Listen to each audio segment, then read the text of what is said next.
말씀은 사도행전 네 번째 사도행전 강의 네 번째 시간입니다. 제목을 교회 일꾼 이렇게 삼아서 오늘 말씀을 상고하고자 합니다. 22절부터 26절까지 우리 생각하면서 일꾼이라는 걸 생각하면서 함께 봉독하도록 하겠습니다. 22절 함께 봉독합니다. 시작. 항상 우리가 함께 다니던 사람 중에 하나를 세워 우리로 더불어 예수의 부활하심을 증거할 사람이 되게 하여야 하리라 하거늘 저희가 두 사람을 천하니 하나는 바사바라고 하고 별명은 유스도라고 하는 요셉이요 하나는 matti아라. 저희가 기도하여 가로되 무사람의 마음을 아시는 주여 이 두 사람 중에 누가 주의 택하신 바 되어 봉사와 및 사도의 직무를 대신할 자를 보이옵소서. 유다는 이를 바라옵고 제 곳으로 갔나이다 하고 제비 뽑아 matti아를 얻으니 저가 11 사도의 수에 가입하니라. 아멘. 이 말씀을 생각하면서 일꾼이라는 포괄적인 것, 하나님의 종, 하나님의 일꾼의 의미는 무엇인가? 목표는 무엇인가? 왜 일꾼이 필요한가? 왜 교회가 필요한가? 이런 것을 아주 기본적인 것이지만 너무나 우리에게 중요한 것입니다. 생각하면서 말씀을 나누도록 하겠습니다. 성령 주님의 성령 찬양합시다. 주님의 성령 지금 이곳에 임하소서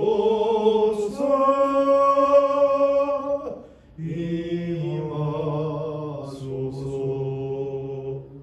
주님의 성령 지금 내 마음에 임하소서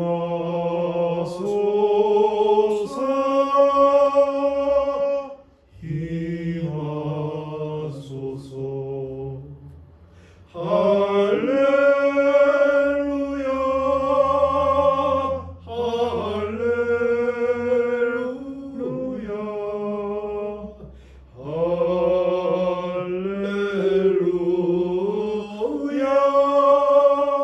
할렐루야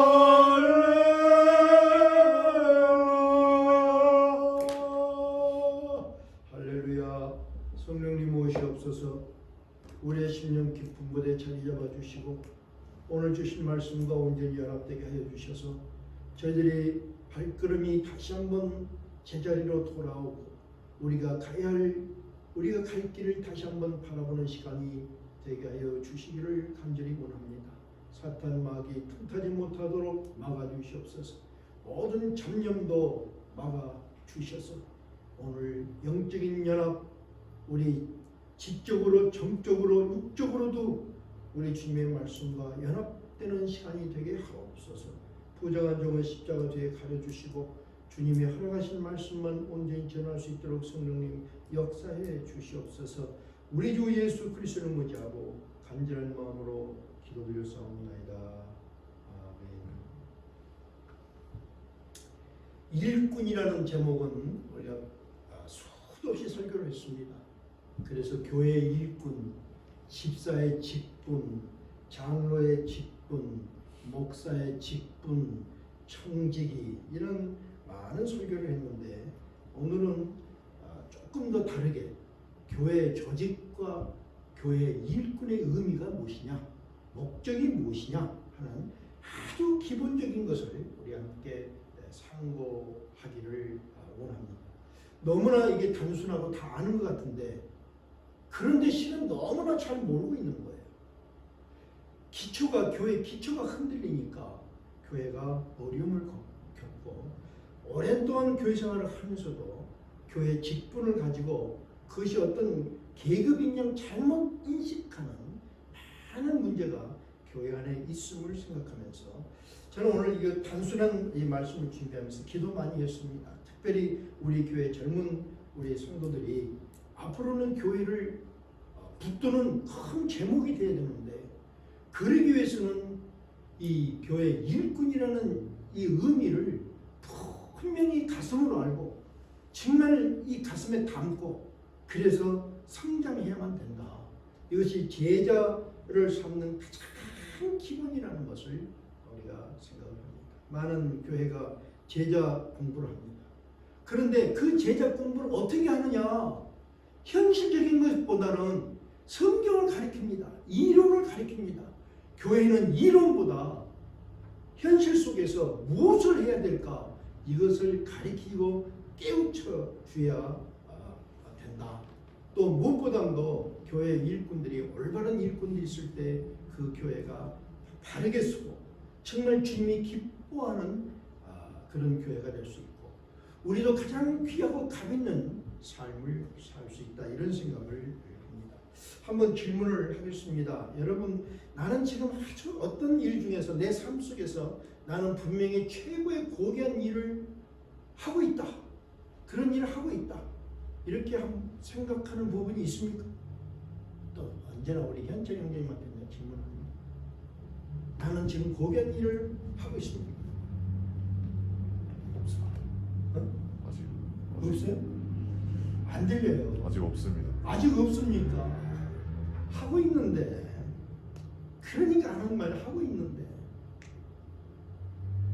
그럼 또 한번 우리 인생이니까 봅시다. 나는 내 인생이 고귀한 일을 하고 있는 인생입니다.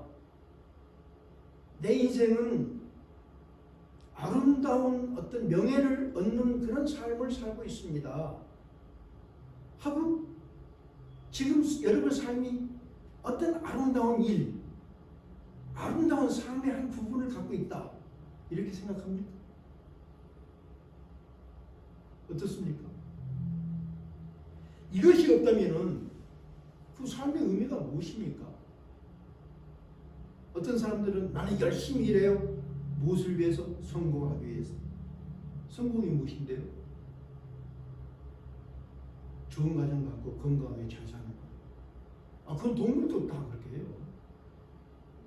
동물도 집을 지으면요, 새도 집 잘 짓잖아요. 동물도 집 잘 지어요. 다 지 자식들 잘 보호해요. 먹고 살기 위해서 엄청 열심히 일을 해요. 동물하고 다를 게 뭐 있습니까? 정말 나는 고귀한 삶을 살고 있다 하는 자기 자신감이 있어서 그 삶에 우리가 올인을 하고 그 가치를 깨달았을 때 내 삶이 빛난다는 것을 생각을 합니다. 자, 이렇게 우리가 제목을 가지면서 과연 무엇이 가장 고귀한 일인가 이거 한번 찾아볼 수 있기를 바랍니다. 먼저 우리 생명을 구원하신 예수님께서 이 땅을 떠나세요. 이제 부활하시고 죽으셨어요. 우리를 위해서 부활하셨어요. 새 생명을 약속했어요. 그리고 이제는 이 땅에서 떠나세요. 이 땅을 떠나시는 예수님이 남겨준 제자들이 참 걱정이 되었어요. 그래서 가장 고심하고 염려했어요. 그 고심하고 염려한 것이 무엇인가? 예수님이 가장 걱정한 것이 뭐냐면 예수님이 다시 오실 때까지 자기 백성들이에요. 예수님의 사람들이에요. 예수님이 다시 오실 때까지 이 예수님의 사람들이 예수님의 사람들로 살고 예수님의 사람들로 행동하면서 예수님의 뜻을 이루어 사는데 흠없이 보존되는 거, 이것이 예수님의 가장 큰 걱정이었어요. 잘 생각합시다. 예수님이 그렇게 걱정하셨어요. 그래서 성부 하나님 앞에 마지막으로 이 땅에서 간절히 기도했어요.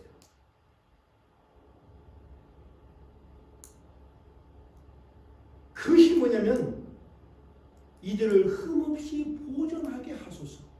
이들이 하나 되게 하소서. 이것이 예수님의 기도였어요.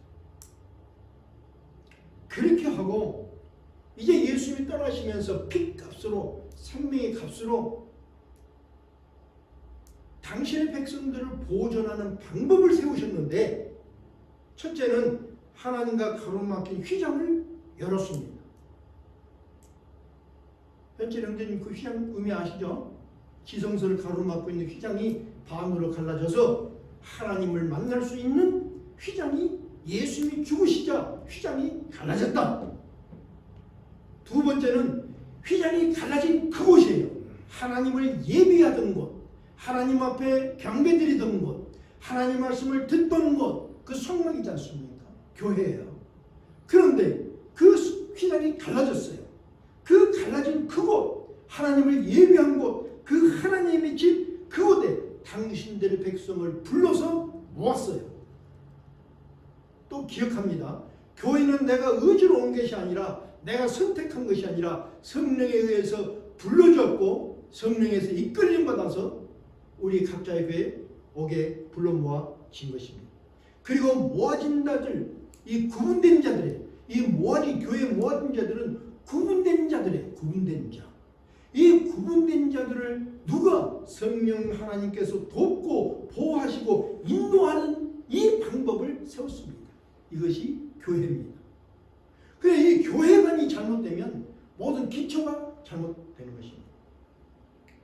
이것이 교회예요. 그리고 이 교회에다가 하나님이 능력을 주셨는데 우리가 첫 번째 생각한 것이 교회 주신 능력, 그게 뭐냐면 합심기도다. 지난주일날 우리가 생각을 했습니다. 교회 주신 능력 합심기도, 교회 주신 능력 합심기도다. 한 마음이 되어서 한 마음으로 드리는 이 합심기도가 교회의 능력이다. 우리가 생각을 했습니다. 그 다음에는 교회가 이 기도할 수 있는 합심의 기도를 드릴 수 있는 여러 가지 조직을 만들었는데 그 조직을 세워서 그 조직을 온전하게 보존시키는 일꾼을 주셨어요. 교회에 주신 것이 두 번째가 일꾼입니다. 그래서 오늘은 합심 기도라는 능력에 대해서 지난주에 상고를 했고 오늘은 하나님이 일꾼을 세워 교회라는 공동체를 온전케 하셨다. 그 일꾼의 의미를 생각해 보려고 합니다. 이렇게 우리 답을 정해놓고 오늘 본문을 보십시다. 본문을 보니까 제자들이 예수님 승천하신 것을 다 배웅해서 이제 예수님 떠나셨어요. 마지막 예수님이 당부를 하셨어요. 예수님의 당부, 이 제자들은 누가 제자들인가? 예수님의 당부를 실천하리라 하고 움직인 사람들이 제자예요.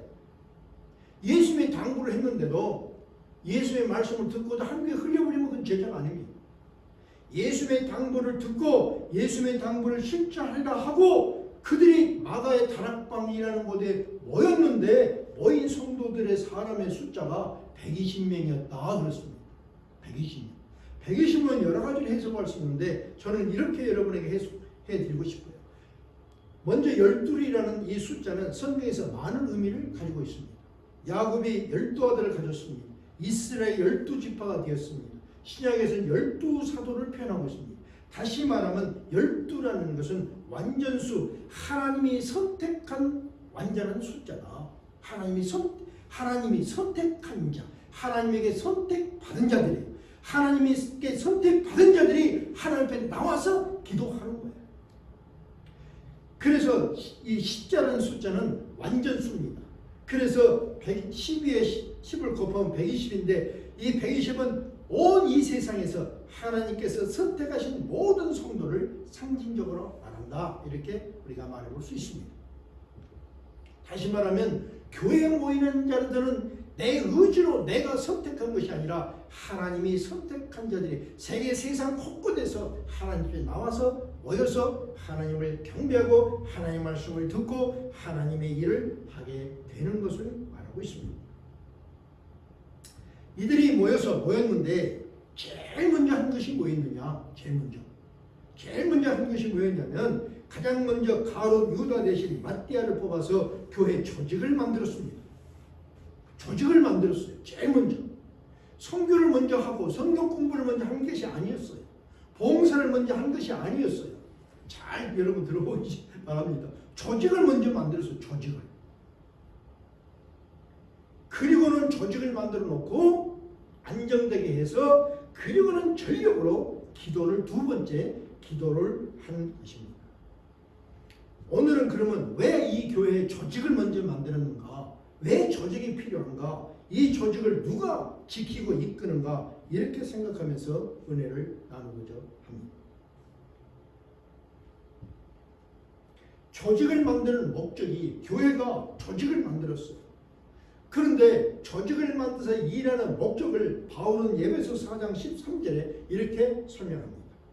우리가 다 하나님의 아들을 믿는 것과 아는 일에 하나가 되어, 자 기억합시다. 하나가 되어, 하나가 되어 온전한 사람을 이루고 온전을 이루고 그리스도의 장사한 분량이 충만한 데까지 이뤄야 되리라 이렇게 말하고 있습니다. 다시 말하면 교회가 조직을 만드는 이유는 뭐냐? 성도가 하나가 되게 하는 것이 목표입니다. 성도가 하나가 되는 거. 잘 생각이 됩니다. 성도가 하나가 돼요. 그 다음에 하나가 되어서 무엇을 해요? 온전함을 이루어가는 거예요. 온전함을 이루어가는 거예요. 그래서 하나가 되어서 서로 온전함을 이루어서 그 다음에 어떻게? 함께 성장해 가는 것. 이것을 위해서 교회가 만들어졌고 교회의 조직이 만들어졌다. 그러니까 교회의 조직 활동하는 목표는 성도가 하나가 되는 거예요. 마음과 생각이 하나가 되는 거예요. 예수 안에서 하나가 되는 거예요. 이것이 목표를 이루어야 돼요. 그것뿐만 아니라 온전함을 이뤄가게끔 하는 거예요. 부족한 것을 서로 메꾸고 채우고 부었고 그래서 온전함을 이루어서 어떻게 함께 성장하는 거예요. 함께. 나 홀로 성장하는 것이 아니라 함께 성장하기 위한 것이다. 여기서 하나 된다는 거 우리 생각합니다. 교회 안에는 다양성, 다름 속에서 다 달라요. 그러나 다 다른 이런 사람들이 공동의 목표를 가지고 뜻을 하나로 모아서 그 목적을 성취해내는 이 하나를 말하는 것입니다. 이것이 교회가 존재하는 또 교회가 조직을 만드는 목표가 되는 것입니다. 성부 하나님, 성자 하나님, 성령 하나님은 다 다른 하나님이시지만 한 분이십니다. 예수는 인간이 되셨고 제물이 되셨습니다. 성령님은 예수님의 구속을 진행시키면서 완성하십니다. 하나님은 하나님의 자리에서 하나님의 나라를 완성해 가십니다. 이렇게 하나님 나라의 완성과 인간의 구원을 향한 그 역할은 다 달랐지만 하나의 뜻을 따라서 하나의 목적을 향해서 역사하셨습니다. 이 하나됨을 지금 예수님이 말씀하셨고 이 땅에 있는 하나님의 백성들이 이런 하나가 되어야 함을 간절히 기도하신 거예요. 남겨둔 백성들이 제자들이 이렇게 하나가 되기를 이런 교회가 되기를 간절히 기도하시고 교회를 세우셨다. 우리 이렇게 정리를 해봤으면 좋겠습니다. 왜 교회는 조직이 절대적으로 필요한가?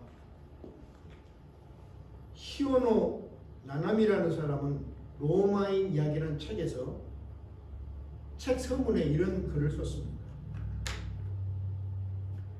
내가 이 책 로마인 이야기를 쓰게 된 동기는 로마인은 지성에서는 그리스인보다 못하고 체력에서는 켈트인이나 게르만인보다 못하고 기술력에 있어서는 에트루리아인보다 못하고 경제력에 있어서는 카르타고인보다 뒤떨어진다. 그런데 어떻게 그토록 번영할 수 있었을까? 어떻게 그 커다란 문명권을 형성하고 오랫동안 유지할 수 있었을까? 이 궁금증이 이 책을 쓰면서 로마인을 연구하게 되었다. 이렇게 그 이유를 설명을 했습니다. 그리고는 답을 뭐라고 했냐면 로마가 되게 한 힘은 로마가 되게 한 힘은 로마의 조직력이었다. 로마의 조직력이었다. 조직의 중요함을 말하고 있습니다. 그리고 그 조직력의 핵심은 충성된 사랑이었다. 모든 조직에서 다 원하는 거예요. 모든. 어디는 조직에서 사람이 잘못 써지면 그 조직은 와야 됩니다. 어제 어떤 그 유튜브를 봤더니 우크라이나 전쟁이 일어났는데 아무리 좋은 무기가 많으면 뭐하나? 소련이 좋은 무기가 많은데 스텔스기가 많은데 아무리 좋은 무기가 많은가 병사들의 정신상태가 잘못되면 그 무기 다 말짱할 것인데 좀 그렇잖아요. 사람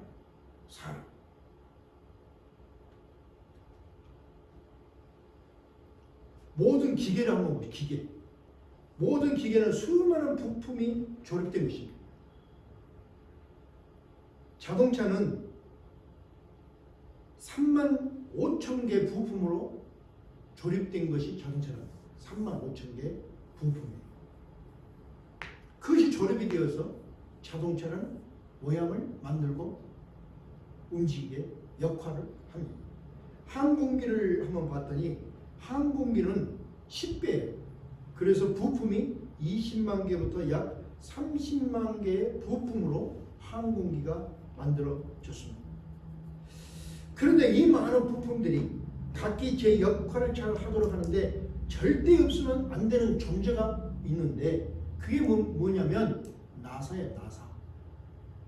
나사 하나하나 나사가 모든 제품을 부품들을 제 역할을 할 수 있도록 붙들어 주는 것입니다. 그래서 모든 제품은 나사의 경고성과 정확성에 의해서 결정이 된다 이렇게 말합니다. 이와 같이 교회의 일꾼은 교회라는 조직의 나사와 같은 존재입니다. 그 일꾼이 목사가 됐든 장로가 됐든 무슨 선교사가 되었든 교사가 되었든 모두가 어떤 역할을 해야 되냐면 나사와 같은 역할을 하는 것이다. 바울은 교회라는 조직에서 나사 같은 일꾼에 대해서 이렇게 말을 합니다.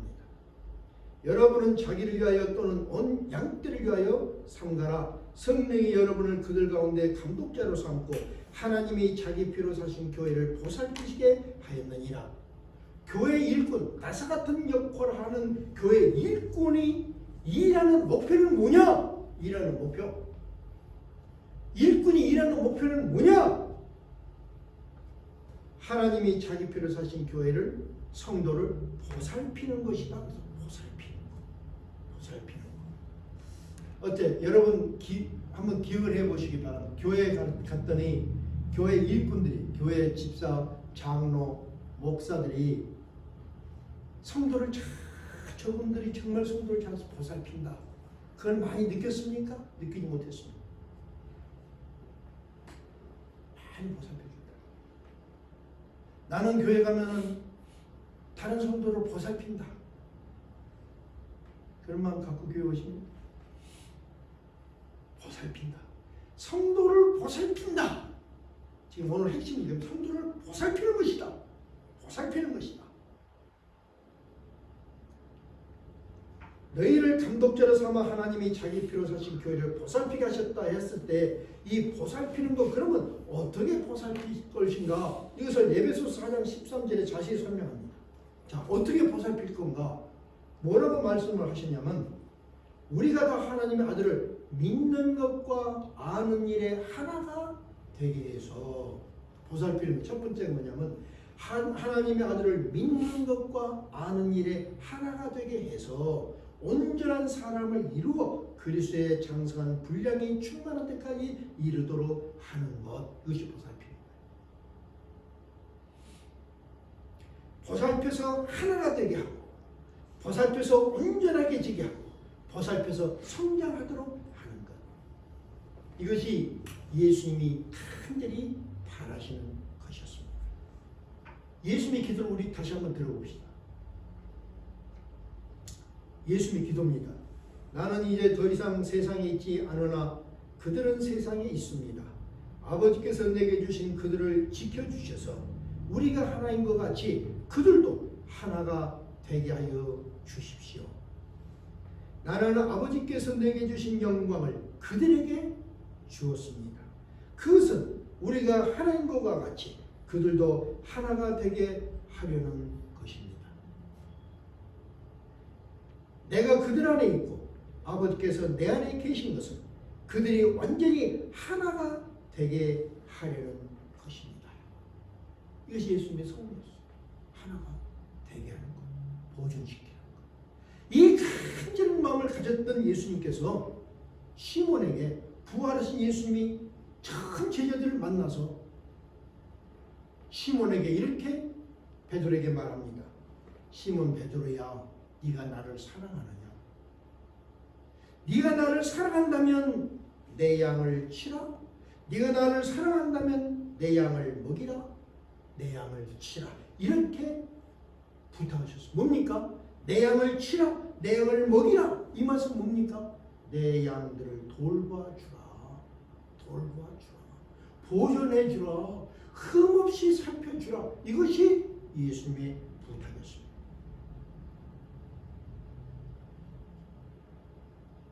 왜 이렇게 돌봐야 되는가? 그럼 어떻게 돌봐야 되는가? 이것을 바울이 에베소 4장 14절에 계속 설명합니다. 우리가 이제부터 어린아이가 되지 아니하여 사람의 속임수와 간사한 유혹에 빠져 온갖 교훈의 풍기에 밀려 요동하지 않게 하려 함이라 그랬습니다. 여기서 이제부터 어린아이가 되지 아니하여, 어린아이는 특징이 뭡니까? 지금까지 여기 이제부터 어린아이가 되지 아니하여, 이 말씀은 지금까지 어린아이같이 살았다는 거예요. 지금까지 어린아이같이 신앙생활을 했다는 거예요. 어린아이의 특징은 뭡니까? 쉽게 믿습니다. 그래서 거짓과 유혹에 쉽게 넘어가는 것이 어린아이입니다. 오늘도 이 어린아이 같은 신앙이 이 땅에, 이 교회에 얼마나 많은지 알 수가 없습니다. 그러므로 이제부터 사람의 속임수, 간사한 유혹, 온갖 교훈의 풍기에 밀려 요동하지 않게 하여 그리스도의 장사한 분량이 충만한 데까지 이르도록 하게 해야 된다. 이것이 돌보는 거예요. 그리스도의 장사한 분량까지 뭡니까? 예수 그리스도를 닮아가게 하는 것, 그것이 목표입니다. 나는 우리 성도님들이 예수의 냄새가 풍기고 예수의 마음이 서로에게 느껴졌으면 참 좋겠어요. 이것이 교회의 목표, 설교의 목표, 여러분을 돌보는 목표인 것입니다. 이 일을 위해서 교회를 주셨고 교회의 조직을 만드셨고 그 조직을 운영하도록 돕는 나사 일꾼을 세우신 것입니다. 목사, 감독, 전도자, 교사, 봉사 하는 일은 다 다르지만 목표는 같은 것입니다.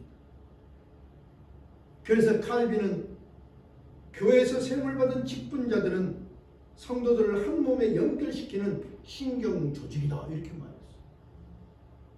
교회에서 일하는 일꾼들이 신경조직이에요.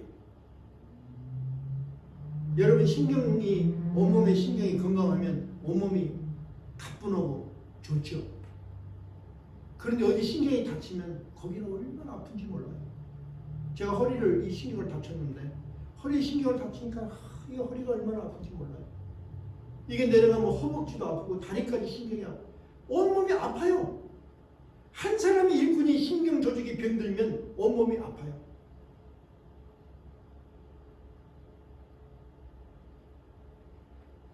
그런데 신경 조직인 것뿐만 아니라 이 성도들을 하나가 되게 하여 하나님의 뜻을 성취하게 하는 이 일은 영광스러운 일입니다. 이렇게 칼빈이 말했습니다.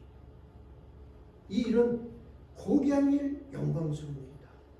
하나님이 이 성도들을 온전하게 하고 돌보는 이 일은 영광스럽고 고귀한 일이다. 아까 내가 질문을 했죠. 연철 형제님은 고귀한 일을 하고 계십니까? 이 땅에서 고귀한 일이 무엇이 있을까? 대통령? 여러분, 대통령은 귀중한 일이죠. 높은 일이죠. 그러나 고귀한 일은 아닙니다. 그렇잖아요? 고귀한 일은. 이 일은 영광스러운 일이요 고귀한 일이다. 다시 하나님의 일꾼, 교회에서 섬기는 그 일이 봉사를 했든 부엌에서 일하든 변소 청소를 하든 성도를 섬기고 온전하게 하고 하나가 되게 하는 것은 영광스러운 일, 고귀한 일이다. 이거 여러분 기억했으면 좋겠어요. 그래서 바울은 아무나 이 일을 할 수 있느냐? 아니다. 바울은 이 일을 할 수 있는 사람들은 어떤 사람들인가? 디모데전서 3장 1절에 말하기를 미쁘다 이 말이여 사람이 감독의 직분을 얻으려 하면 선한 일을 사모하는 자다. 하나님의 일을 하는 자는, 성도를 온전히 봉사하는 자들은 누가 할 수 있느냐? 선한 일을 사모하는 사람만이 할 수 있어요. 그 선한 일이 헬라어로 카로스인데 카로스는 고귀한 일, 이런 뜻을 가지고 있습니다. 그러니까 이 선한 일은 고귀한 일이에요. 이것이 너무 귀중하고 고귀한, 정말 고귀한 일이라는 것을 인식하고 이를 사모하는 사람이 하나님의 일꾼 일을 할 수 있는 거예요. 아무나 집사 임명해서 집사가 되어서 그냥 집사가 하나님의 종으로 일하는 것이 절대 아니다, 그 말이에요. 오늘 이 땅에는 이 동영상을 보시는 분들도 한번 생각해 보시기 바랍니다. 오늘 이 교회 안에는 집사라는 일꾼보다 잡사라는 일꾼 같지 않는 일꾼들이 이 땅에 너무 많다. 우리 말해볼 수 있는 거예요. 왜? 고귀한 일이 무엇인지 사모함이 없이 직분을 받았기 때문에 고귀한 일을 하는 것이 아니라 잡스러운 일을 하는 잡사들이 되고 있다. 우리 생각합니다. 이것이 교회의 부끄러움이에요. 나는 우리 교회에서 이런 부끄러움이 다시 발생하지 않기를 진실로 바랍니다. 성도를 하나 되게 하고 성도를 온전하게 보살피고 성도가 예수를 닮아가며 성장하게 하는 것, 그래서 하나님 나라를 이 땅에 세워가는 일, 이런 고귀한 일이다. 동의하시면 아멘. 일은 우리가 사모해야 할 일이다. 동의하시면 아멘. 호텔 100개 세우는 것보다 더 귀한 일입니다. 동의하시면 아멘. 사모하는 거예요. 사모해야 돼요. 이렇게 사모하고 일을 하는 자들에게는 성경에서 고귀한 일을 하는 자들에게는 고귀한 보상이 약속되어 줬습니다. 자, 한번 고귀한 보상이 뭔가 디모데전서 3장 13절 한번 봅시다. 바울은 이렇게 말합니다. 집사의 직분을 처하는 자들은 아름다운 지위와 그리스도 예수 안에 있는 믿음의 큰 담력을 얻는다 그랬어요. 고귀한 보상이 약속됐는데 그 고귀한 보상이 뭐냐면 아름다운 지위, 두 번째는 믿음의 큰 담력. 이것을 하나님이 주신다. 이것이 고귀한 것이다. 자, 아름다운 지위. 첫 번째, 아름다운 지위는 뭔가? 선한 위치에서 선한 역할을 하면서 존경받고 존중받는 삶이에요. 하나님은 당신의 백성들이 이 땅에서 존중받기를 원해요. 아니, 하나님을 믿는 올바른 신앙인들은 세상에서 존중받아야 될 줄 믿습니다. 동의하시면? 그렇죠? 동의하십니까? 아멘. 예수를 믿는데 세상에서 존중받지 못하면 어떡합니까? 인정받지 못하면 어떡합니까? 엊그제 우리 CPA 하신 분이 제가 어려운 이게 뭐 롤러인데 어려움이 있어가지고 이거 너무 어려워요 그랬더니 이분이 목사님을 어렵게 하면 하나님이 싫어하시죠? 누가 목사님을 어렵게 합니까? 그래. 근데 그래서 우리가 웃었어요. 누가 어렵게 하는 게 아니고 그 왜 그런 말씀을 하실까? 하나님이 믿는 사람, 하나님이 믿는 사람은 선한 일을 한다고 인정하기 때문에 그러는 거예요. 선한 일을 하기 때문에 존중하는 거예요. 그래서 우리가 이 땅에서 존중받고 살아야 되는 거예요. 존중받지 못하면 그것은 가짜 성도요, 가짜 믿음이다 하고 우리가 말해볼 수 있는 것입니다. 우리 이런 일이 어떤 영화에 보면 이런 거 있죠. Good, bad, ugly. 그렇죠. 서부 영화에 Good, bad, ugly. 세상도 똑같아요.